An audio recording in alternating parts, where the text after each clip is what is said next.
Welcome back to Smut N Study podcast. I'm Amanda. I'm Natalie. And today we are on the final book of the Blood and Ash series. It's called A Soul of Ash and Blood. And me and Natalie are talking about this. We didn't even mention how beautiful the book's covers are. The artwork and everything. Every single one. All have gray and gold and red flowers. And this one has poppies. No, I feel like they give a little, I don't know, a little hint of something in the cover of every book. Yeah. So just like the last books, we did, because we filmed all these books in one day. So clearly we're written. Yeah, obviously, if you couldn't tell, go FSU. But yeah, we're just gonna read the synopsis. Yeah. And then we'll discuss the book. Okay. So, alright. The climax of this book occurs when a revenant assassin attacks Casteel and Poppy. During this confrontation, Casteel discovers his ability to shift into a large feline form, which he uses to defeat the assassin. In the aftermath of the battle, a symbol representing life and death appears on the floor, and Poppy's body begins to glow with ether, the power of life and death. She basically goes to sleep at this time. Pretty much towards the end of the book, or the very end of the book, as Poppy awakens, her eyes reveal pure silver churning with ether, signifying her awakening not just as a primal, but as the primal of life and death, of blood and bone. This revelation sets the stage for potential future conflicts and developments in their world. Okay, so basically, this entire book is in Casteel's point of view. So this entire book, she's sleeping. This entire thing. Just in bed. Not awake, nothing's going on, and it's basically Kiernan and Casteel talking about their point of view and their story and their love and their, whatever. I really enjoyed it. I feel like a lot of people did not like the fact that it was his point of view the entire time. I really liked it because I feel like we read a lot of these books and it's always the female's point of view. Mm.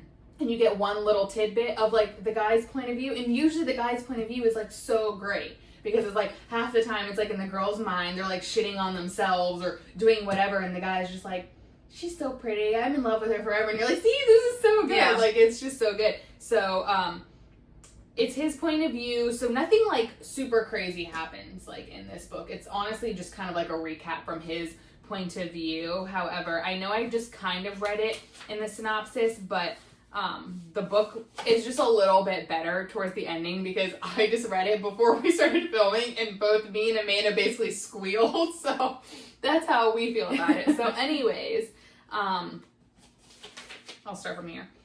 This is Casteel. Poppy, I whispered, pitching forward. Her hand squeezed mine, and Kieran squeezed both of ours. I felt dampness gathering in my eyes. She was going to open those lids and know herself. She would recognize. Thick lashes fluttered, lifting to reveal eyes that held no trace of dewy green. Eyes that weren't even those of a god. They were the pure molten silver of churning ether as they locked with mine. They were the eyes of not just a primal, but the primal of life and death, of blood and bone. Ooh! Bro, are you kidding me? This bitch not just of life and death, of blood and bone?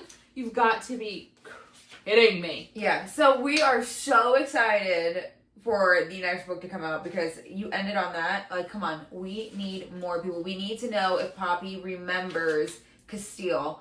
So pretty much when a primal uses too much ether or too much power all at once, which was that war scene, they go into stasis, and Nitas, the oldest dragon, was telling Casteel and Kiernan that because they never seen it before, he was she needs to sleep, she'll be in stasis.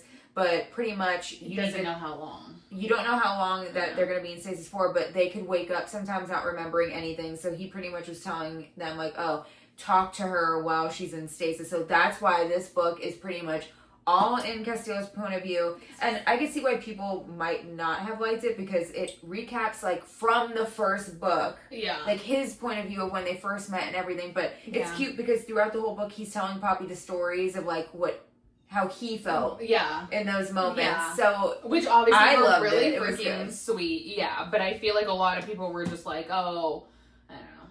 Yeah. I felt like a lot of people left reviews and they were like, well, it wasn't really like an original, like its own book because I basically was like rereading. And I was like, yeah, but you were reading it from his point of view, which had extra stuff and it was like super cute. And he was freaking talking to his girl who was in a coma. Yeah, he needed her to remember him. Dude. And like it reminds me of the meme where it's like when you have a girl dog or whatever and it's like super standoffish, and then it's like when you have a boy dog and it's like, I love you, you know? And I'm like, this literally is that. Like, Casteel is the boy dog. And then to just end it like this. Like, this is just... When I read this book over a year ago, year and a half now, almost 2 years, freaking... There was no... 6th book in sight. There's supposed to be a 6th book. We knew that. There was not a date. There was not a cover. There wasn't a nothing. There was nothing about this. And bro, you tell me that I finished and this is what I almost threw this book across the freaking room. I was like, you got to be kidding me. I need the next book out ASAP. And that's I got confused because I thought the next book coming out was for the series I'm currently reading. But then, because I texted Natalie, I'm like, what the fuck? How did she just leave it like that and not have anything else? Yeah, she was like losing it. She was like, what? She's like, that's it? She's like, she's not writing anything else. And she's like, no, that's what the next book is. I'm like, oh. Her crisis averted. Yeah. I feel like I've been so jealous of like Amanda's like reading because I feel like when I just started reading, like, things, like, I was just like, oh, there's another book that's coming out, like, whenever, and I feel like Amanda freaking reads, like, I mean, it's still, like, a whiles away, but, like, even, like, Amanda reads, like, freaking ACOTAR this year, and what announcement comes out that there's, like, a new book, and, like, this series that I'm waiting, like, over a year on, like, what comes out, like, after, like, Amanda finishes reading it, like, last month, I'm like, God dang it, like, I just feel like I just suffer so long, but... I planned it well. I know, like, it just has worked out for you so well, but, no, I cannot wait to read the 6th book, September 23rd, I don't know, I definitely feel like that's a weekday, I definitely feel like I'm gonna tear that shit up. Oh, yeah, 100%. I was telling her, whatever book I'm reading at the time is getting pushed to the side. I know, and that, like, I feel like the book that I'm reading now, so I'm reading the newest Crowns of Nyaxia, like, book, but I'm like, what am I supposed to, like, I'm almost, like... Fearful.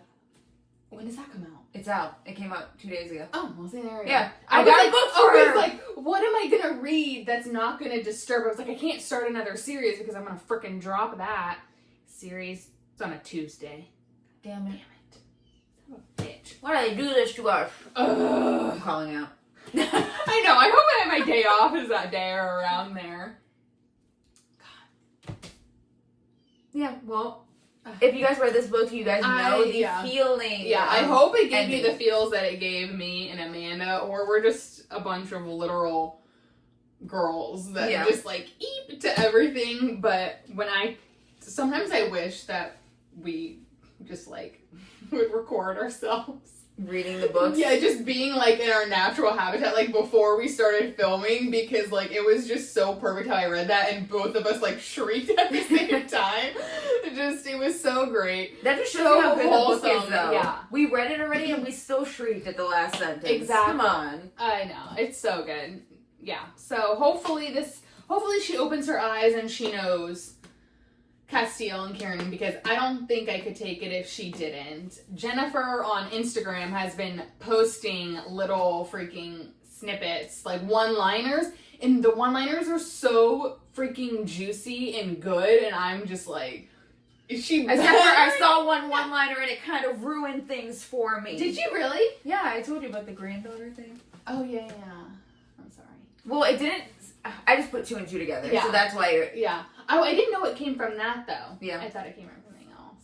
No. Sorry. No, you didn't send it to me. I know, I just saw it. I know, but I do remember you texting me and I, like, didn't know how to respond to that. I was like, no? Yeah. I would have put 2 and 2 together anyway. And it's like, you read it, so you're like, clearly it's there, but, like, you texted me, you're like, is this what's happening? But you already read it, so I was just like, well, I can't just, like, lie to you and be like, no, you're fucking wrong. Like, no. Idiot. God. Anyways, I guess you'll see us for the 6th book. Yeah. Which we'll be filming when it comes out. And if you haven't read this, read it. It's so good. It's but so you good. probably wouldn't even be watching this video if you didn't read it. Yeah. Hopefully not. Otherwise, please, if you've watched any of these videos without watching this series just to watch us, which is doubtful, but if that happened, don't let our depiction deter you or our lousy storytelling. Don't let us, because we ramble in circles, be like, this sounds like nonsense. It's so good. 10 out of 10 recommend. Yeah, for sure. Definitely. All right. Bye.